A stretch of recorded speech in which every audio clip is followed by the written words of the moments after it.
Shalom à tous les saints. Shalom à tous les saints.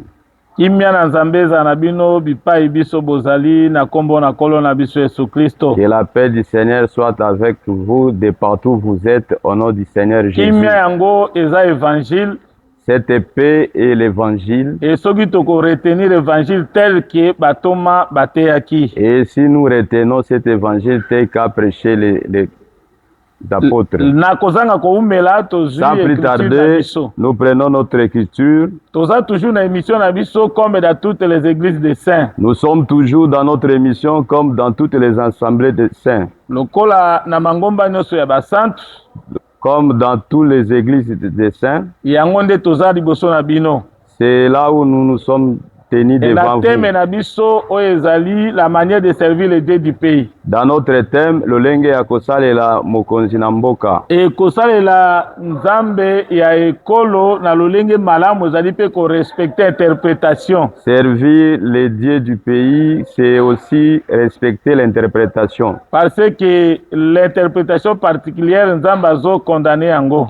Dieu condamne l'interprétation particulière. Nous avons notre sous-thème, l'ange puissant. Deutéronome, Apocalypse chapitre 10, premier verset. Nous prenons l'Apocalypse chapitre 10 au premier verset. J'ai vu un autre ange puissant namonaki ange mosusu na nguya qui descendait du ciel, enveloppé d'une nuée. Au-dessus de sa tête était l'arc-en-ciel. Et son visage était comme le soleil. Et ses pieds comme les colonnes de feu.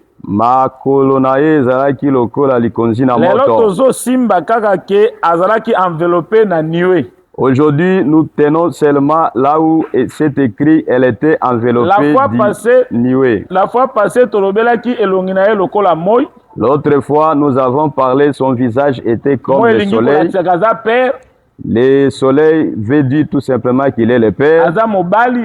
Il est époux. Le créateur. Il est également le créateur. Parce qu'il y a le soleil. Parce que c'est lui le soleil. Et psaume 84, 12, Psaume 84, verset 12 dit également que le ciel est notre soleil. L'Éternel est notre soleil. L'Éternel est notre soleil. C'est pourquoi nous disons que cet ange n'est pas comme tous les autres anges. C'est l'ange lui-même, Dieu, qui a le visage comme le soleil. Aujourd'hui, nous allons prendre quelque chose d'important encore. Il est enveloppé de nuées. Pourquoi enveloppé de nuées? Pourquoi il est enveloppé de nuées? Exode chapitre 40. Très vite, nous prenons l'Exode chapitre 40. Nous allons lire rapidement, mais nous allons donner les explications dans tout. Verset 34. Alors la nuée couvrit la tente d'assignation. Lipata ejipaki ya solo ema ya koyangana. Et la gloire d'Éternel remplit le tabernacle. Kembo na nzambe tondisi mongombo, c'est-à-dire soki niwe et couvrir tabernacle, c'est-à-dire kembo na nzambe kitina kati ya tabernacle. Verset 35. Moïse ne pouvait pas entrer dans la tente d'assignation parce que la nuée restait dessus. Et soki okei na Habakkuk chapitre 2 verset 20. Si nous prenons l'Habakkuk chapitre 2 verset 20, quand l'Éternel temple, on dit quand l'Éternel entre dans les temples, toute la terre est kangamunoko. Toute la terre garde le silence. C'est-à-dire nzambe soka kiti na niwe. Si Dieu descend à la nuée, Moïse abima. Il fallait que Moïse puisse sortir. C'est-à-dire Moïse Moïse est ici là où la nuée descend. La nuée descend.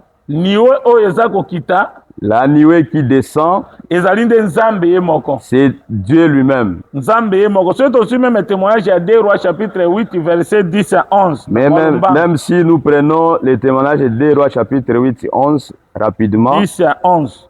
Au moment où les sacrificateurs Natango wanganganzambe du lieu saint na esika na boule, la nuée remplit la maison. Mapata yango etondaki ndako. Au moment où les sacrificateurs sortirent du lieu saint, Natango yo banganga nzambe bazaki kobima na esika na boule, la nuée remplit la maison Mapata yango etondaki ndako de l'Éternel. Les sacrificateurs ne purent pas y rester banganga nzambe bakokaki kofanda te pour faire le service pona kosala mosala à cause de la nuée, pona tina na mapata, car la gloire de l'Éternel remplissait la maison. Pamba te kembo na nzambe yango etondaki ndako. C'est-à-dire tango nuée kitaka, quand la nuée descend, c'est la gloire de Dieu qui tina kati ndako. Cela veut dire que la gloire de Dieu est descendue dans la maison. Ça signifie également la présence de Dieu dans la maison. C'est-à-dire la nuée ici représente Dieu lui-même. La nuée ici c'est Dieu lui-même. C'est pourquoi nous disons quand il descend, il faudrait que les sacrificateurs même dans le service de Dieu aujourd'hui, c'est Dieu lui-même qui demeure dans les temples. C'est lui-même qui prêche. La nuée représente aussi le Père. C'est Dieu lui-même. C'est Dieu lui-même. Exode chapitre 33 verset 9 à 10.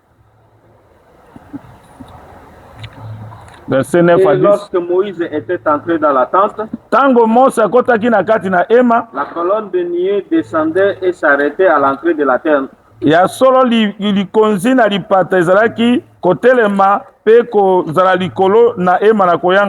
l'Éternel parlait avec Moïse.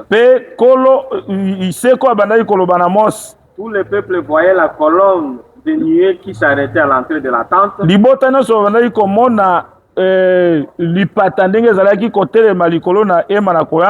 peuple s'élevait et se prosternait. Le peuple adorait. De l'autre côté, on dit que le peuple était en train d'adorer. Quand la nuée descendait, c'est-à-dire c'est Dieu qui était en train de descendre. Il faut que le peuple adore. Le peuple va adorer pour moni nuée. Le peuple là va adorer parce qu'ils ont vu nuée. C'est la présence de Dieu. La nuée c'est la présence de Dieu parmi les peuples. Dans le même verset, Exode chapitre 14, 19 à 20, nous prenons Exode 14, 19. Qui allait devant le camp d'Israël, parti et allant derrière eux, et la colonne de nuée qui le précédait, parti et s'éteint derrière eux. Verset qui est aussi sur 19 à 20. 19 à 20, elle après 24. Entre les camps des Égyptiens et les cette nuée était ténébreuse d'un côté, et de l'autre, elle éclairait la nuit. C'est l'ange de l'Éternel. Les nuées ici, c'est l'ange de l'Éternel qui a précédé et il est rentré derrière pour mettre la limite que les Égyptiens ne puissent pas attraper les Israélites. La colonne de nuée ou de feu. L'ange de l'Éternel qui est la colonne de nuée de feu. C'est lui-même Dieu. Il vient mettre la séparation entre les mettre la séparation entre les Égyptiens et Israël. C'est lui le nuée qui était descendu. Les jours qu'il va venir encore dans la sa seconde venue, il viendra pour le salut d'Israël. Mais il viendra également pour frapper l'ennemi. que la nuée c'est aussi l'ange de l'Éternel. Nous voulons comprendre aussi que la nuée c'est aussi l'ange de l'Éternel. C'est pourquoi vous verrez l'ange de l'Éternel qui est en train de camper tout autour de ceux qui craignent Dieu. Et ceux qui ont craint de lui, il les arrache devant tous les dangers. L'ange de l'Éternel, c'est pourquoi l'ange de l'Éternel, c'est Dieu lui-même. Si nous abordons le verset 24 dans l'Exode 14, à la veille du matin, l'Éternel de la colonne de feu, il y a likonzi, il y a moto, il y a lipata. On se limite là-bas. C'est-à-dire l'Éternel a la colonne de feu, c'est lui la colonne de feu. C'est la colonne de nuée. Et à la fois la colonne de feu et la colonne de nuée. C'est l'Éternel lui-même. La colonne de nuée, c'est l'Éternel lui-même. Bien-aimé, ce qui même est aux Exode. Chapitre 34, verset 5. Bien-aimé, même si nous prenons Exode chapitre 34, verset 5. C'était là auprès de lui. Et proclama le nom de l'Éternel. Et lui-même est descendu, il glorifie son nom. Et l'Éternel passa devant lui. Kolo aleki liboso na ye et s'écria. Pe agangi. L'Éternel. Kolo seko. Miséricordieux, compatissant. Zambe na mawape na boboto. Là la colère. Kanda muke. Lui chamboté et atonda na bolamu pe na bosembo. Qui conserve son amour jusqu'à 1000 générations. Ok, tomoni ke Nzambe ye moko azo proclamer. Nous voyons Dieu lui-même est tenté de proclamer son nom. Mais il était descendu dans la nuée. Quand il était descendu dans la nuée, la présence des nuées et la présence de Dieu. L'ange et Apocalypse chapitre 10 pour comprendre que l'ange de l'Apocalypse dit c'est pas un homme, c'est Dieu.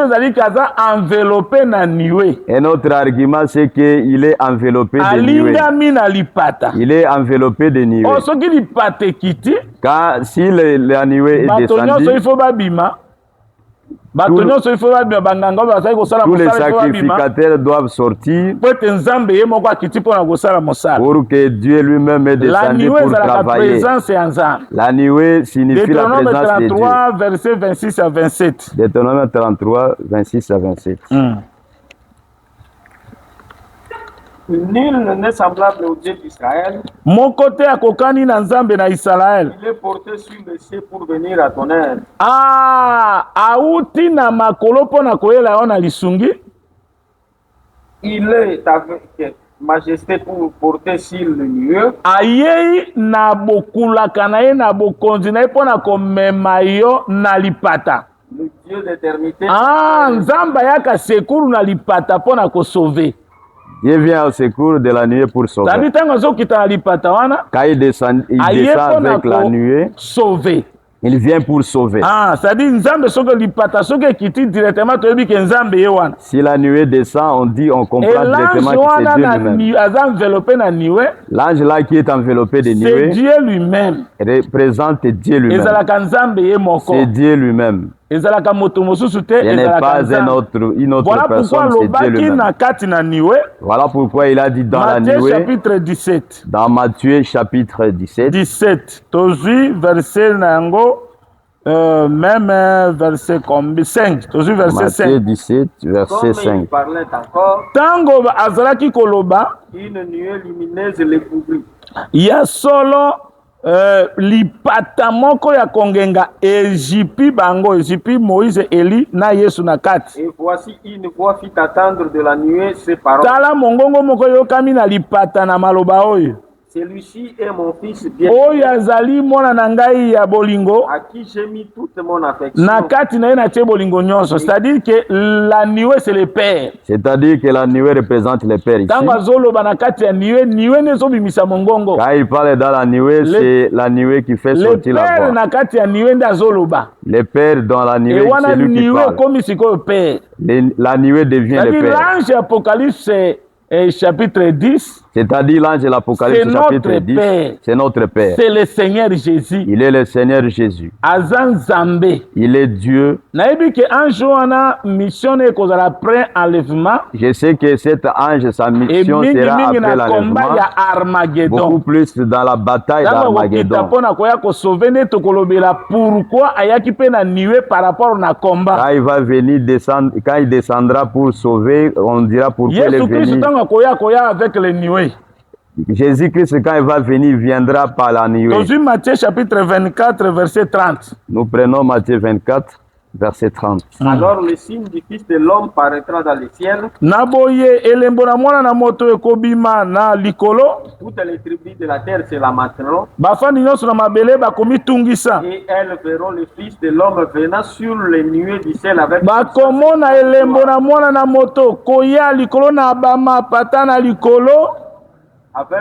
une puissance, avec puissance et une nanguya pe na kembo mona, c'est-à-dire tango azoya na nuée, azoya na puissance pe na grande gloire. Quand il vient par la nuée, il vient avec la puissance et avec une grande gloire. Apocalypse chapitre 10 akoza na likolo côté na mai likolo na mabele.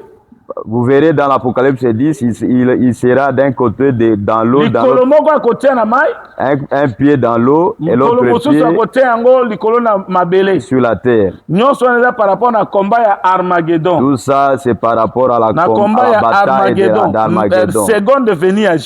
Dans la seconde venue de Jésus, il viendra par la nuée.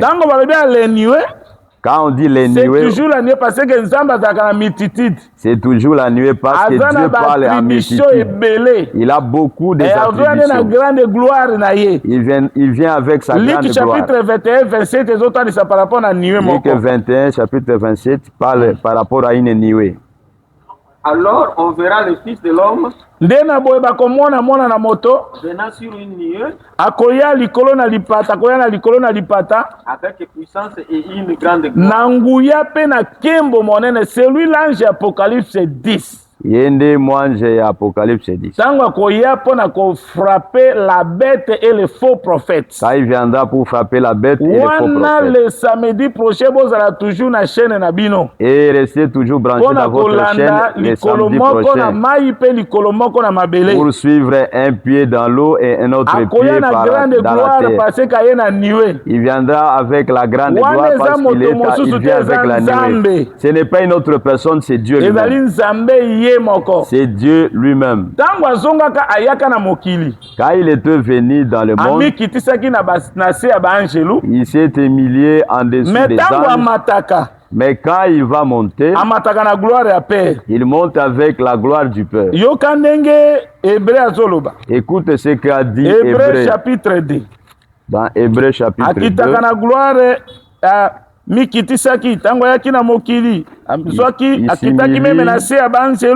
Il est descendu même en dessous des anges. Hébreu chapitre 2 verset 5. Nous prenons Hébreu 2 chapitre 5. Verset 7. Il l'a abaissé pour un peu de temps au-dessous des anges. Il l'a couronné de gloire et d'honneur.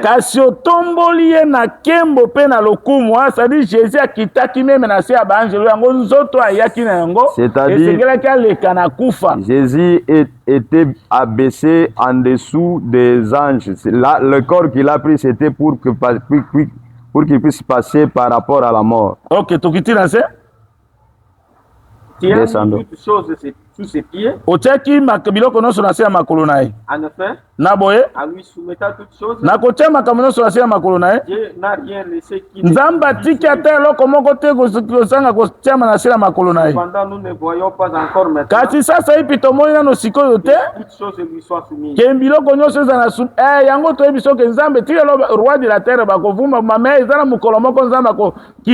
rois de la terre vont se glorifier, mais un jour Dieu va les abaisser. Mais celui qui a été abaissé pour un peu de temps,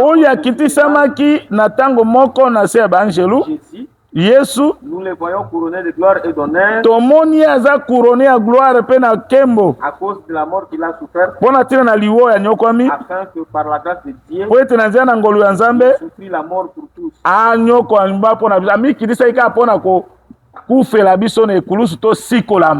Mais quand il monte avec la gloire du Père. Quand il monte avec la gloire du Père, l'acte chapitre 1, verset 9 dit ceci. Après avoir dit cela, il fut élevé pendant qu'il les regardait. Et il nuait les doroba à l'air.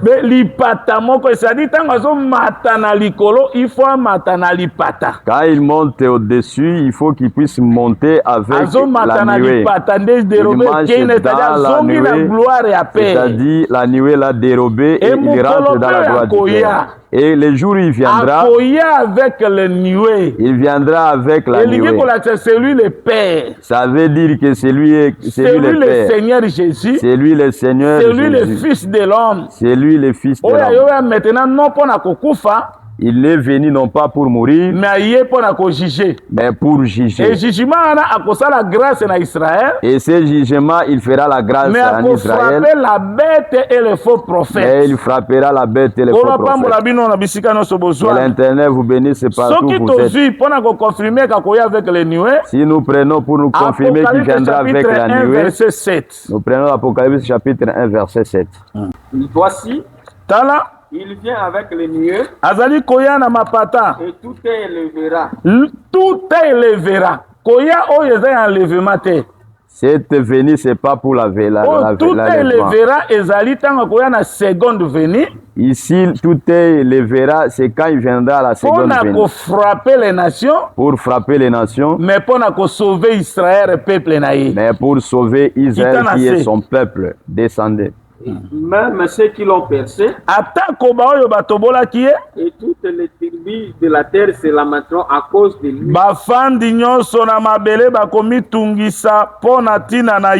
Oui, amen. Oui, amen. C'est-à-dire, c'est-à-dire, il viendra avec la nuée. Et c'est lui l'ange Apocalypse chapitre 10. Et c'est celui-là qui est l'ange de l'Apocalypse chapitre 10.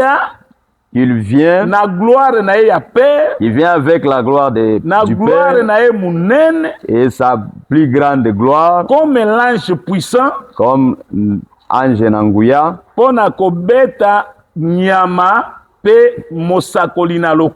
pour frapper la bête et les faux prophètes. Mais à cause de la grâce en Israël. Mais il fera la grâce en Israël. Même si la nuée était descendue avant la traversée du peuple par la mer Rouge, mais tu verras que cette même nuée était du côté des Égyptiens ténébreux. Mais du côté d'Israël, c'était la lumière. Voilà pourquoi quand Dieu va descendre, dans sa grande puissance et sa grande gloire, Jésus, il viendra pour frapper les nations. Mais il fera grâce à Israël qui est son peuple. Voilà pourquoi il était enveloppé de la nuée. C'est lui l'ange de l'Éternel. Ça veut dire que c'est lui qui est l'ange de l'Éternel. C'est lui l'ange du Seigneur. Il est également l'ange du Seigneur. L'ange du Seigneur, c'est le Seigneur lui-même. L'ange du Seigneur, c'est le Seigneur lui-même. Acte chapitre 12, le Seigneur a qui comme sa pierre na prison, a qui comme l'ange du Seigneur na simalubi que le Seigneur m'a tiré de la prison. Tu verras ça dans Acte 12, là où le Seigneur est venu tirer Pierre dans la prison. Israël aussi, Israël aussi est emprisonné. Le Seigneur a kokita. Le Seigneur va descendre. Mais cette fois, si a kokitate, lokola a mikitisa kina se ya ba angelou. Cette fois-ci, il ne descendra pas comme il était descendu en dessous des anges. La gloire et ange de l'Éternel. Mais il viendra avec la gloire de l'ange de l'Éternel. Il viendra avec une grande puissance et une grande gloire pour frapper les nations et pour sauver Israël qui est son peuple. Apocalypse 10. C'est lui-là qui est l'ange de l'Apocalypse 10. C'est le Seigneur na combat ya Armageddon. C'est le Seigneur dans la bataille d'Armageddon. La semaine prochaine, le samedi prochain. Soyez toujours branchés la semaine prochaine, le samedi prochain. Pourquoi y a qui na nié na volé moussous? Nous allons parler pourquoi il est venu avec la nuée dans un autre volet. Parce que tango ya kapena nuée. Quand il vient aussi avec la nuée, aussi pour combattre. C'est également pour combattre. Mais pas combattre, pas comprendre yango. Mais pour bien comprendre il faut cela, aller samedi na émission na biso. Il faut attendre le samedi dans notre émission. Tous les samedis. Il passe tous les samedis. À partir de 7h30 na heure ya est. À partir de 7h30 dans l'heure de l'Est. Nzamba bongela bino. Que Dieu vous soit merveilleux. Le Dieu là qui va descendre pour sauver Israël à ce temps-là. Mais aujourd'hui, il est avec nous dans l'église. Il est avec nous dans l'église. C'est lui l'ange qui marche avec nous. C'est lui-même qui marche avec nous. Il est au milieu de cette chandelier. Il est au milieu de cette chandelier. Et comme il marche avec nous l'église, nous sommes éclairés. Mais le monde entier est dans les ténèbres. Toi, tu n'as pas encore cru à cet évangile. Crois à cet évangile pour être éclairé. Et tu sois aussi cet enfant-là qui est dans la lumière. Toi qui as cru à ces paroles, mais tu as beaucoup de problèmes. Que l'Internet descende dans ta vie, qu'il vienne te sauver et enlève tous les problèmes qui te tourmentent. Que tu puisses vivre les merveilles de Dieu tant que nous sommes encore sur la terre. La grâce qui était en Israël en Gozen soit aussi avec toi. Même si le monde est entré dans les ténèbres, mais toi, sois éclairé. Notre évangile, c'est la lumière. Car notre évangile est la lumière. Et sache que tout ce qui était à toi, ténèbres, soit éclairé. Le travail qui n'était pas là, soit manifesté. Ta santé qui était accablée, que la lumière puisse éclairer. Que Dieu puisse te guérir. Il te donne la force pour demeurer dans cet évangile. Au nom de notre Seigneur Jésus. Nous avons ainsi prié. Amen. Nous te supplions. Amen.